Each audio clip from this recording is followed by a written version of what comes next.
Beneath the silvered gaze of the moon, where shadows stretch like living things, and the wind carries whispers older than memory, there exists a story woven into the marrow of humanity, a story of transformation, of fur and fang, of the primal dance between beast and man.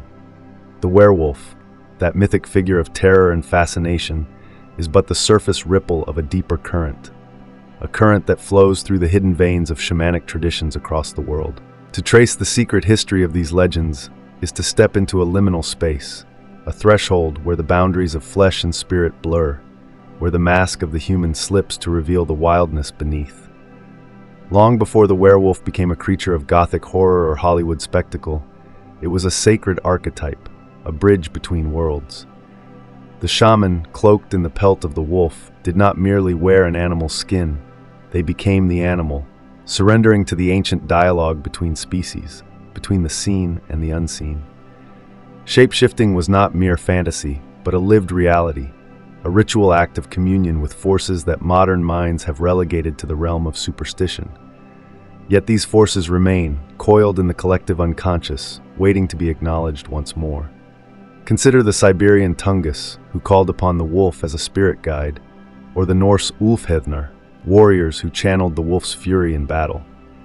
Think of the Native American skinwalkers, the Celtic Fianna who ran with the wild hunt, the African legends of men who stepped into the skins of leopards and hyenas. These are not disparate myths but fragments of a greater tapestry, one that speaks to a universal human experience, the longing to transcend the confines of the self, to reclaim a lost kinship with the natural world. The werewolf legend, in its earliest incarnations, was not a curse but a gift, a sacred covenant between humanity and the untamed. But how did this sacred exchange become a narrative of horror? The answer lies in the slow severing of humanity from its animistic roots, the rise of civilizations that feared the wild as much as they sought to conquer it. The church demonized the old ways, turning shapeshifters into agents of the devil, and the Enlightenment dismissed them as primitive delusions. Yet the wolf still howls in our dreams, a reminder of what we have forgotten. The werewolf is not merely a monster. It is a mirror, reflecting back the parts of ourselves we have tried to suppress. To explore the shamanic roots of these legends is to embark on a journey into the shadowed corners of history, where myth and memory intertwine. It is to recognize that the wolf is not merely an external predator, but an inner force, a symbol of instinct, freedom, and the untamed psyche. The act of shape-shifting, then, is not a literal metamorphosis of flesh, but a metaphysical crossing, a shedding of societal constraints to embrace a more primal, more authentic existence. Imagine for a moment standing at the edge of a forest as dusk settles, the air thick with the scent of earth and pine. Somewhere in the distance, a howl rises, vibrating through your bones. It is a sound that does not belong to this time, yet it feels intimately familiar, as though it has always been a part of you. This is the call of the werewolf legend, not as a tale to frighten children, but as an invitation to remember, to reconnect with the ancient wisdom that still lingers in the blood. The heart of the werewolf myth does not beat solely in the realm of horror. It pulses with something far older, far more profound. To understand its shamanic roots is to peel back the layers of fear and superstition, revealing a cosmology in which transformation is not merely possible but essential. At its core, the legend speaks to the fluidity of identity, the dissolution of boundaries between human and animal, between the individual and the vast, breathing organism of the natural world. This is not a narrative of loss, but of expansion, an echo of the shaman's journey beyond the confines of the ordinary into realms where the soul runs free. One of the most enduring themes is the idea of the animal self, the belief that within every person resides a wild counterpart, a creature of instinct and unfiltered presence. In shamanic traditions, this is not metaphor but lived reality. The wolf, the bear, the jaguar, these are not mere symbols but spiritual allies, embodiments of qualities the shaman must harness or become. The Siberian shamans spoke of animal helping spirits, entities that granted strength, vision, or healing. The Norse berserkers entered battle in a state of frenzy, their minds merged with the bear or wolf. These were not men losing themselves to madness, but seekers stepping into a larger existence, one where the human ego was a temporary shell, not the entirety of the self. Yet this transformation was never without cost. To wear the pelt of the beast was to accept its burdens, its hunger, its rage, its solitude. Herein lies another core theme, the duality of power and peril. The werewolf legend in its earliest forms was not a simple tale of monstrous predation, but a meditation on the price of crossing thresholds. The shaman who took on the wolf's form did so with reverence, with ritual, knowing that to dance too long in that wild skin was to risk never fully returning. This is why so many shape-shifting myths carry warnings. The Cherokee story of the Anawaya, the Wolf Clan, speaks of those who became too enamored with their animal selves and lost their humanity. Power demands balance. Ecstasy must be tempered with wisdom. And then there is the moon, silver witness, celestial catalyst. Across cultures, the lunar cycle is tied to transformation, its waxing and waning mirroring the rhythms of life, death, and rebirth. The werewolf's supposed bondage to the full moon is no arbitrary curse. It is a remnant of ancient lunar cults, of rituals timed to the tides of the unseen world. The moon does not cause the change, it invites it, offering a gateway between states of being. In shamanic practice, the moon is often seen as a guide for soul travel, its light a bridge between worlds. The wolf, with its nocturnal nature and eerie howls, became a natural emissary of this lunar magic. But perhaps the most overlooked theme is that of the pack. The idea that the werewolf is never truly alone. Modern portrayals often fixate on the lone, tormented lycanthrope, but older traditions speak of wolf brothers, of sacred brotherhoods bound by oath and blood. The Germanic Menarbunda, the warrior bands who donned wolf pelts, saw themselves as part of something greater than the individual. Even the berserkers, though fearsome in their solitude, belonged to a tradition, a lineage of those who had walked the same razor's edge between man and beast. This speaks to a fundamental truth. Transformation is not just an individual act, but a communal one. The shaman does not journey for themselves alone. They bring back knowledge, healing, warnings. The werewolf, in its original context, was not a solitary predator but a guardian, a bridge between the human tribe and the wild. Underlying all of this is the concept of liminality, the state of being betwixt and between, neither fully one thing nor another. The werewolf exists in the threshold, in the breath between human speech and animal growl, between village fires and forest shadows. This is why the figure unsettles us so deeply. It embodies the terror and the thrill of the in-between, the places where certainty dissolves. And yet, it is in these very spaces that the shaman operates, navigating the blurred lines to retrieve what has been lost, to heal what has been broken. The werewolf is not a monster to be slain, but a teacher, however fierce, reminding us of the power that lies in embracing the unresolved, the unfinished, the wild. There is a story told by the Inuit of the far north, a story of a man who walked too long on the ice under the winter moon. His hunger grew teeth, his solitude grew claws, and one night he did not return to his village as a man. In his place came an Amarok, the great wolf of the wilderness, its eyes holding the ghost of human knowing. This was not a punishment, the elders said, but a kind of unraveling, the ice and the night and the hunger pulling apart the seams of his humanity until something older, something truer emerged. Stories like these are not mere fables. They are maps etched in symbols and whispers, guiding us through the territories of transformation. The werewolf is not just a creature, it is a living allegory, a way for cultures to articulate truths too vast for ordinary language. To understand its deeper narratives is to listen with more than the mind, to hear, beneath the growl and the snarl, the voice of the sacred. Consider the tale of the Wendigo, born from the frozen forests of Algonquian lore. It begins with hunger, not the simple craving for food, but the kind that hollows a person from the inside, that turns even love into appetite. The Wendigo is often called a cannibal spirit, but its true horror lies in its origin. A human who, in desperation or greed, consumed what was forbidden and became something else entirely. Unlike the European werewolf, this transformation is not cyclical, not tied to the moon. It is irreversible. Once the line is crossed, there is no going back. Here, the werewolf myth intersects with the shadow of human nature, our capacity for monstrousness when pushed to the edge. The Wendigo is not just a warning against taboo. It is a mirror held up to the darkest corners of the soul, where need and morality wage their endless war. Then there is the Slavic Volkodlak, a creature of storm and sorrow. Its stories tell of men cursed by the gods, or sometimes by their own choices, doomed to wander as wolves by night. But in some versions, the transformation is voluntary, a pact made with the old spirits, a sacrifice of human comfort for power or protection. In these tales, the wolfskin is not just a disguise but a second life, one that comes with its own laws, its own debts. The Volkodlak does not hunt without reason. It is bound by ancient codes, answering to forces older than churches or kingdoms. This narrative speaks to the idea of the werewolf as a guardian of thresholds, a keeper of balances. The price of its strength is eternal vigilance, for to wear the wolf's shape is to serve as both hunter and hunted, caught between the world of men and the wild. But perhaps the most illuminating of all is the Basque legend of the Gawako, the Night Walker.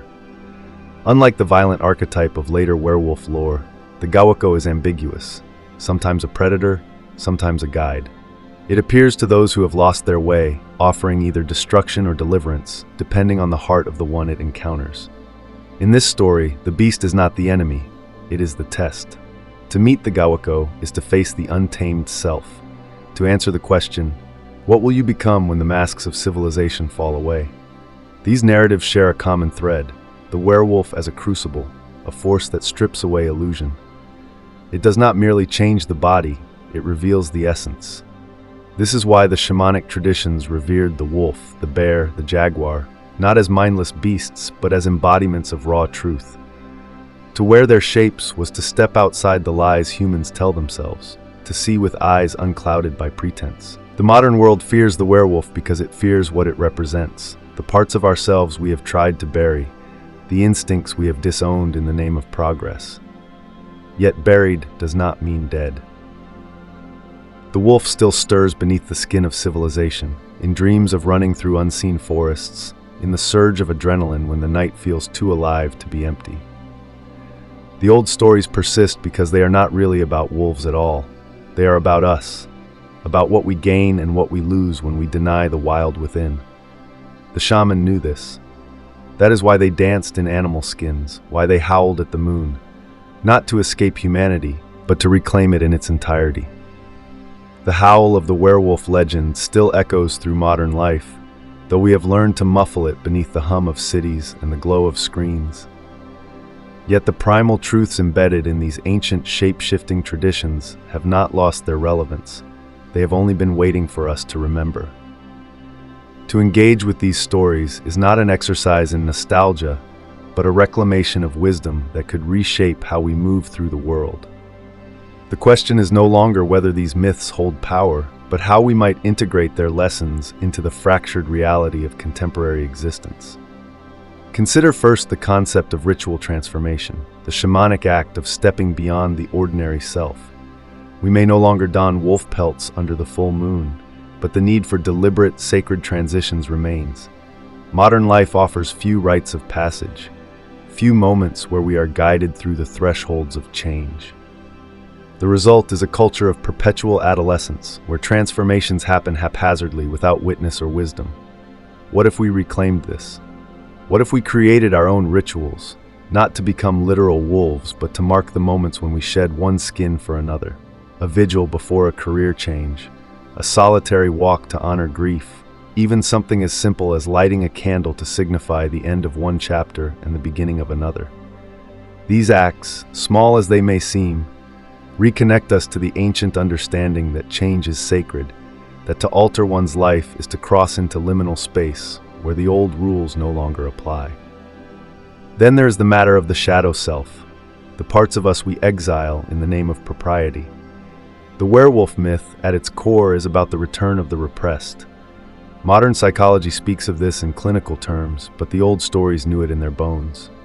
What we refuse to acknowledge will eventually bear its teeth. The shaman's approach was not to conquer these wild aspects, but to dialogue with them, to honor their power while directing it toward healing. Practical integration here might look like journaling prompts that invite the beast to speak. What does my anger protect? What does my hunger truly seek? or physical practices that channel primal energy, martial arts, wilderness running, even dance. The goal is not to let the wolf take over, but to stop pretending it doesn't exist. The ecological implications run even deeper. The shamanic worldview recognized no strict division between human and natural worlds. To wear an animal's spirit was to remember kinship. Today, as climate collapse accelerates, this perspective is no longer philosophical, but survival-level urgent. Indigenous land defenders speak of remembering our agreements with the earth, a phrase that could have been uttered by a wolf shaman 1,000 years ago. Practical integration here means more than recycling or reducing carbon footprints. It requires rewilding our imaginations. What if we saw forests not as resources, but as relatives? What if, like the old shapeshifters, we practiced imagining ourselves into the consciousness of rivers, of mountains, of the wolves that still linger at the edges of our world? This is not fantasy, but a recalibration of perception that could alter how we legislate, how we build, how we live.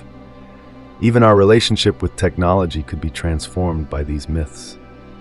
The werewolf is, in a sense, the original hybrid, part human, part other, existing in a state of fluidity.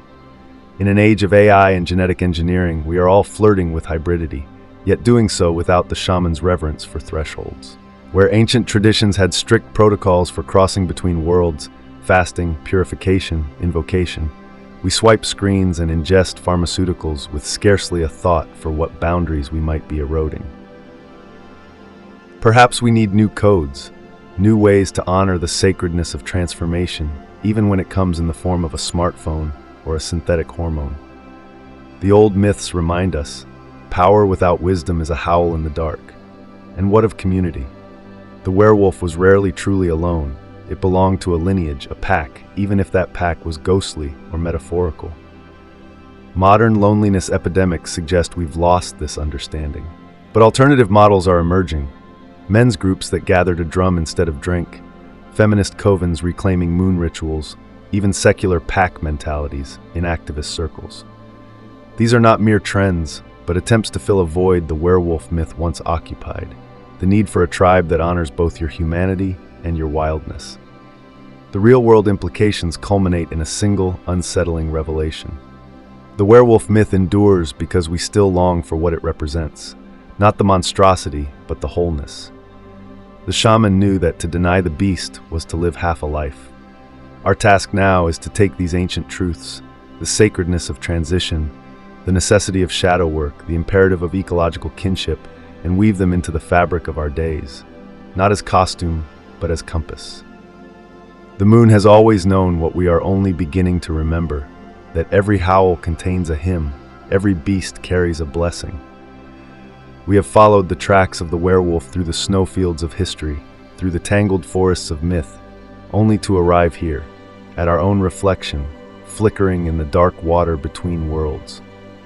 This is not the end of the journey, but the threshold. The secret history of shapeshifting was never just about wolves. It was about the wild, holy act of becoming. And now, the call goes out, not to flee from what we've uncovered, but to let it transform us. Consider the full arc of what these legends reveal. That transformation is not monstrous, but sacred.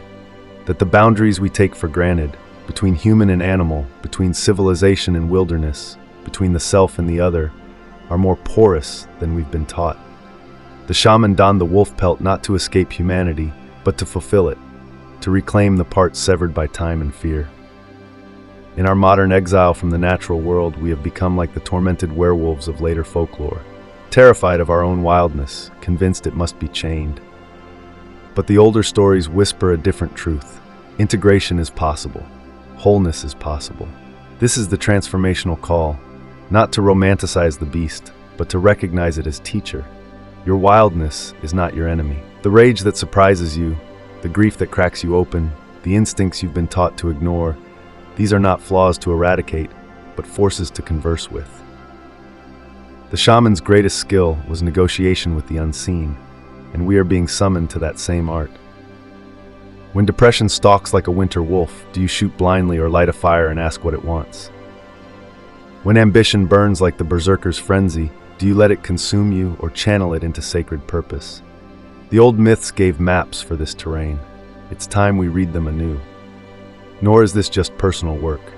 The werewolf mythos carries an ecological imperative written in moonlit ink. As climate change unravels the web of life, we're being shown brutally that the illusion of separation was always a lie. The shamanic worldview, where humans speak with wolves and rivers carry memory, is not primitive superstition but advanced science, the understanding that everything breathes together. To heed this is to fight for old-growth forests as if they were your ancestors, to protect wetlands as if your lungs depended on them, because they do. The shapeshifters knew this reciprocity in their bones. Their descendants are today's land defenders, water protectors, rewilders. The call is clear. We must all become guardians of the thresholds now. There's a reason these legends surface in times of upheaval. The medieval werewolf tales proliferated as feudalism fractured. The 20th century's cinematic lycanthropes emerged as industrialization's severed roots. Today, as our systems shudder, the archetype returns again, not as horror, but as invitation. The chaos you feel, that's the scent of change on the wind. The future isn't asking us to build higher walls, but to grow deeper roots and wider wings. To be like the shamans, fluid yet grounded, fierce yet nurturing, able to navigate both boardrooms and dreamscapes with equal grace. So let this be the pact we make under the next full moon, to stop fearing the transformation and start steering it, to create modern rituals that honor life's transitions, to listen when the dream wolf growls, to defend what's wild, out there and in here. The old shapeshifters walked between worlds to bring back healing. That's our task now. Not to become wolves, but to remember we're part of the pack of living, breathing, interdependent Earth. The hunt is over. The howl you hear is your own. What happens next depends on whether you answer.